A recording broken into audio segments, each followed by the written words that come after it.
इस वक्त की बड़ी खबर सुप्रीम कोर्ट से निकल के सामने आ रही है, जहां विरोधी दल के तमाम नेताओं को बड़ा झटका लगा है, खास तौर पर बिहार से। बिहार में कोरोना काल में चुनाव टालने की मंशा लिए विपक्षी दलों के नेता सुप्रीम कोर्ट की तरफ निगाहें टिकाए हुए थे, लेकिन सुप्रीम कोर्ट ने सीधे तौर पे कहा है कि कोरोना के वजह से बिहार के चुनाव नहीं टाला जा सकता है।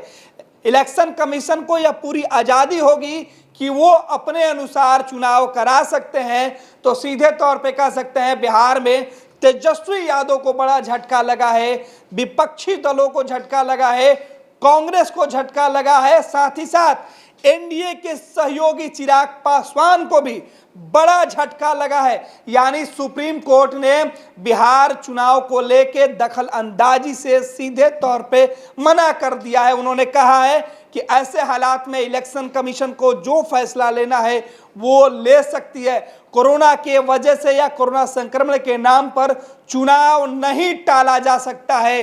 तो ये बड़ी खबर सुप्रीम कोर्ट से निकल के सामने आ रही है, जहां बिहार इलेक्शन को लेके जो याचिका दायर की गई थी उस पे सुनवाई करने से सुप्रीम कोर्ट ने इनकार कर दिया। सीधे तौर पे कह दिया है कि यह मामला इलेक्शन कमीशन का है। इलेक्शन कमीशन को कोर्ट कोई भी आदेश नहीं दे सकता है। तो बड़ी खबर सुप्रीम कोर्ट से निकल के सामने आ रही थी। जानेंगे, हमारे सहयोगी राहुल ओझा के पास चलेंगे। राहुल हमको बताएंगे कि सुप्रीम कोर्ट के अंदर क्या कुछ अपडेट जो वहां से निकल के सामने आ रहे हैं, क्या कुछ बातें बताई जा रही है। तो सबसे अहम बिहार चुनाव से जुड़ा यह फैसला है। बिहार इलेक्शन को लेके जो कयास लगाए जा रहे थे कि बिहार में कोरोना संक्रमण के बीच चुनाव टाला जा सकता है, इलेक्शन कमीशन ने पहले ही स्पष्ट कर दिया था कि उनकी पूरी तैयारी समय पर चुनाव कराने की है। वो इसके लिए तमाम पदाधिकारियों को नियुक्त भी कर चुके हैं।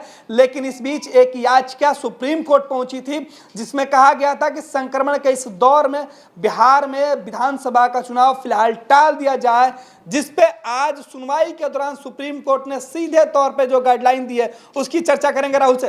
राहुल, सुप्रीम कोर्ट से बड़ी खबर है, बिहार के सभी विपक्षी खेमा के नेताओं को झटका लगा है। नीतीश कुमार और बीजेपी की बड़ी कह सकते हैं कि जीत कह सकते हैं, या फिर कह सकते हैं कि उन्होंने जिस बात के दावे किए थे वो अब सफल होते हुए दिख रहा है। जी बिल्कुल गणेश, तो बड़ा झटका जो है वो विपक्ष को लगा है, और विपक्ष को ही नहीं बल्कि एनडीए के अंदर चिराग पासवान की बात करें तो वो भी लगातार यही कह रहे थे कि चुनाव को फिलहाल टाला जाना चाहिए। लेकिन सुप्रीम कोर्ट ने स्पष्ट कर दिया है कि उसमें वो दखलंदाजी नहीं करेगा। चुनाव आयोग को पूरी आज़ादी है कि वो कब चुनाव कराता है, कैसे चुनाव कराता है, और कोरोना जो है वो बड़ा कारण नहीं हो सकता है कि चुनाव को फिलहाल टाला जाना चाहिए। यानी कि उम्मीद लगाए जो बैठे थे तेजस्वी यादव की भी बात करें कि चुनाव टल जाता है तो बेहतर होगा, लेकिन जो स्पष्ट रूप से सुप्रीम कोर्ट ने यह कह दिया है कि चुनाव को फिलहाल नहीं टाला जा सकता है, चुनाव ससमय होंगे, और जो आयोग है वो इस पर फैसला ले चुका है। साथ ही साथ जो याचिका दायर की गई थी जिसमें कहा गया था कि कोरोना संक्रमण का दौर चल रहा है, बाढ़ की जो विभीषिका है वो बिहार में है, ऐसे में लोगों के जान को खतरे में नहीं डाला जा सकता है,